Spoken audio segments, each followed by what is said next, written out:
नमस्कार मित्रांनो, उंच माझा झोका या मालिकेमुळे अभिनेत्री स्पृहा जोशी घराघरात लोकप्रिय झाली। यामध्ये तिने रमाबाई रानडे यांची भूमिका साकारली होती।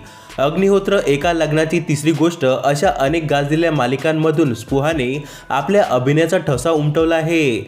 आजवर अभिनेत्रीने चित्रपट, मालिका, नाटक अशा तिन्ही माध्यमांमध्ये काम केले आहे। स्पृहाने नुकतीच आरपार यूट्यूब चॅनलच्या मुलाखतीला हजेरी लावली होती।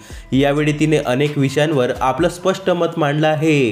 मित्रांनो, स्पृहा जोशीला यावेळी काही वर्षापूर्वी एक फोटोशूट केलं होतं, त्यामुळे प्रचंड गोंधळ झाला होता। याविषयी तुला काय वाटतं, असा प्रश्न विचारण्यात आला होता।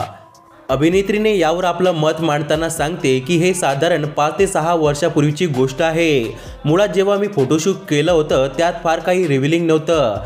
त्यात मी हॉल्टरनेक ब्लाउज परिधान केलं होतं। पहिली गोष्ट म्हणजे हॉल्टरनेक ब्लाउज आतापर्यंत कोणी घातलेलं नाही, अशातला भागच नाही। दुसरी आणि महत्त्वाची गोष्ट म्हणजे एका पद्धतीची भूमिका जर कोणी साकारत असेल तर ती व्यक्ती खऱ्या आयुष्यातही तशीच आहे असं अजिबात नसतं। अशाने मला कामच करता येणार नाही। स्पृहाच्या या उत्तरावर तिच्या चाहत्यांनी बाजू घेतली आहे। तू आहेस तशीच आम्हाला आवडतेस, मग तू कशी दिसतं, काय घातलं आहे याचा काहीच फरक पडत नाही, अशा कमेंट तिच्या प्रतिक्रियेवर आला आहे।